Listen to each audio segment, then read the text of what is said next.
Un mēs varam sākt. Pirms pāris dienām es jums Instagramā jautāju, ko man darīt, ka man būs 5000 subscriberi YouTube. Tā vietā, lai izdarītu kaut kādu vienu lietu, es izdomāju izpildīt vairākus challenges. Un pirmā lieta, ko es darīšu, noskriešu 5000 metrus.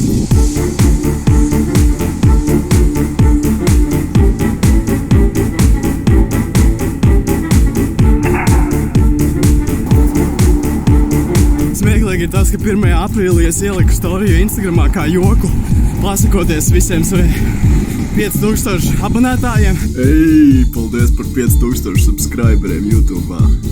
Tīri tā emocijām. Toreiz man bija tikai 500. 2 nedēļas vēlāk, tā tiešām ir realitāte. Laikam manifestācija tiešām strādā.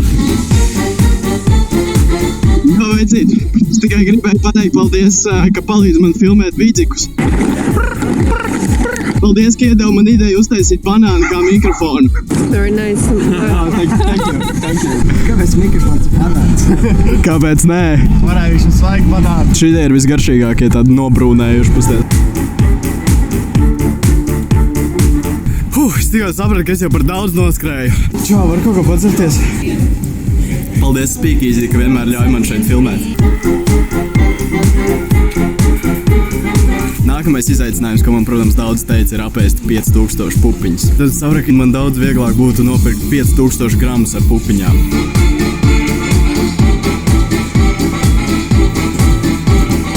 Es tikai gribēju pateikt paldies, ka palīdzēja man ar YouTube, ka nopromotoja manas vidzīgas un vienmēr atbalsta mani.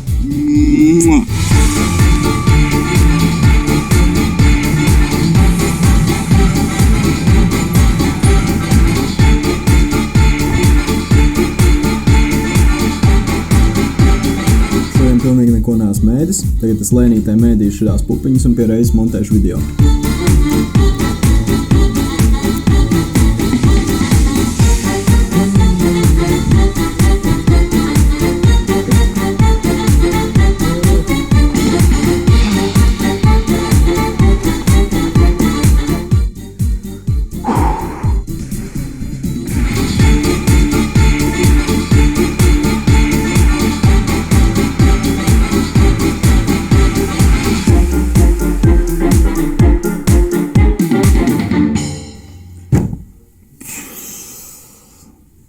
Kādā veidā es izdomāju, ka šī ir laba ideja?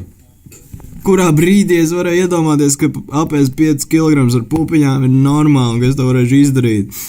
Es nezinu, es esmu gudrs cilvēks, bet man ir dažreiz tik stulbas idejas, Es esmu apēst kaut kādu, 1,5 kg, un man ir reāli sūdīgi, lūdzu, nekad nevienam neiesaku šo darīt. Man vienmēr, kad es ēdu daudz, man paliek slikti, līdz ar to es vairs netaisīšu challenges ar ēdieniem. Kāpēc es to vispār vēl daru? Ar mandarīniem jau nepietika. Come on, Edgar! Viens čalis pateica, lai es pasaku vārdu fresh 5000 reizes. Bet es izdomāju kaut ko labāku, vai arī iespējams kaut ko daudz stulbāku. Tā kā man Neits ir palīdzējis savākt tik daudz sekotājus, es pateikšu vārdu Neits 5000 reizes.